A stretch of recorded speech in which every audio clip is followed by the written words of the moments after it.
Naši hasiči sú jeden z najspoľahlivejších zborov. Vidím to sám, keď sme zažívali množstvo požiarov, povodní. Vždy vedia priložiť ruku k dielu, nejako nezaostávajú. A jednoducho sú ukážkový zbor, ktorý vie ísť aj do naozaj náročných podmienok.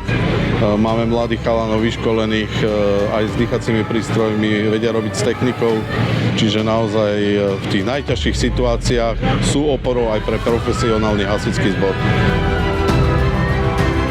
Sme vďační, že spoločne s ostatnými zbormi aj z Poľska, z Českej republiky, tu zo Slovenska mohli predviesť tzv. Spanilú jazdu.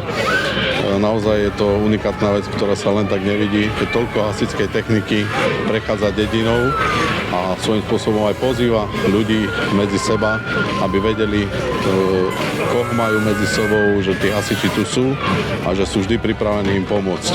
Príprava bola dlhá. Není krátka, ešte od lanejšieho roku to bolo od septembra, od novembra. Nemôžete to nehať na poslednú časť, lebo to nestihnete.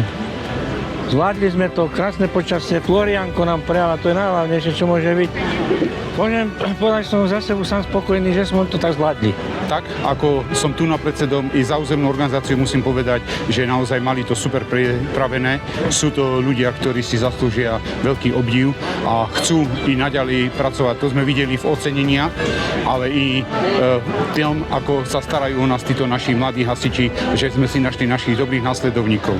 Naši hasiči majú to požehnanie zhora, že jednoducho aj keď idú do zásahu, obetujú svoj čas, riskujú svoje zdravie alebo život, tak jednoducho potrebujú to požehnanie zhora. Dneska im bolo dané a dostali aj takýto darček v podobe dobrého počasia. Bez veliteľ, predseda, bez všetkých hasičov neurobi nič, bez tým mravcov, jak sa vraví.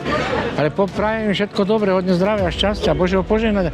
A hlavne, aby sa vždy vrátili, keď pôjdu na ten zákrok, len v zdraví, bez nejakého újmu, lebo to je najdôležitejšie. Tak hodne toho zdravia, šťastia a tej hasičskej sympatie, aby ich to naďalej držalo, lebo mať hasičské srdiečko niečo znamená.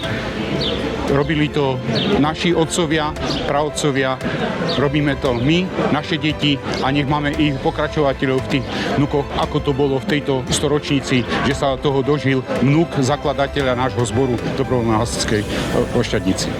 Hlavne, aby mali ten elán, to nasadenie, aby mali v sebe tú chuť robiť rozhodnutie, pomôcť druhým, aby tí mladí, ktorí sa naučia pracovať s technikou, boli to budúcnosťou, ktorá naozaj bude tu trvať a pretrvávať roky, ďalších 100 rokov možno.